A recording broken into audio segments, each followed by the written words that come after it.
ខ្ញុំលើកឡើងពីបញ្ហាបរិសុទ្ធដែលគាត់ផឹកគ្រឿងស្បឹងក៏ប៉ុន្តែគាត់តវ៉ាមកខ្ញុំវិញថាស្ត្រីក៏ផឹកខ្លាំងដែរអញ្ចឹងទៅខ្ញុំជួបប្រទះគឺបញ្ហាអីខ្លះគាត់មានបញ្ហាដុសក្បាលពោះលើសទម្ងន់អាចមានទឹកនោមផ្អែមឬក៏លើសឈាមទាំងគាត់នៅវ័យក្មេងកាឡូរីគាត់ដែលគាត់ផលប្រាអត់អស់គាត់ទៅជាមានបញ្ហាហើយគាត់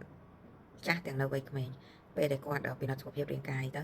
ឃើញថាសរសៃឈាមគាត់ផុយស្រួយហើយគាត់អាចនឹងមានបញ្ហាដាច់សរសៃឈាមអញ្ចឹងបងប្អូនកុំភ្លេចថា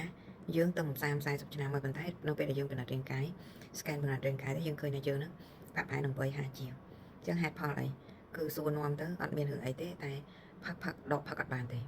ពងនោះស្អីគាត់អត់ជក់បរិយអត់អីទេប៉ុន្តែគាត់មានបញ្ហាផឹកហើយអ្នកខ្លះគាត់ពិបាកចិត្តគាត់ stress អញ្ចឹងបញ្ហាពីរហ្នឹងគឺចម្បងបំផុតតែបងប្អូនត្រូវកែប្រែទម្លាប់ឡើងវិញត្រូវគិតពីសុខភាពគឺទិញអត់បានទេបើសិនជានៅលើខែពេទ្យហើយទិញអត់បានទេហើយចរចាគ្នាក៏អត់បានដែរគឺទៅហើយអញ្ចឹងកុំឲ្យយើងជាបន្ទុកសម្រាប់ញាតិមិត្តយើងឬក៏កូនចៅយើងអញ្ចឹងយើងគួរតែផ្អាកឬក៏ផឹកមួយសប្តាហ៍ឲ្យលើសពី3ដងទេហើយមួយដងអត់ឲ្យលើសពី2កំប៉ុងទេ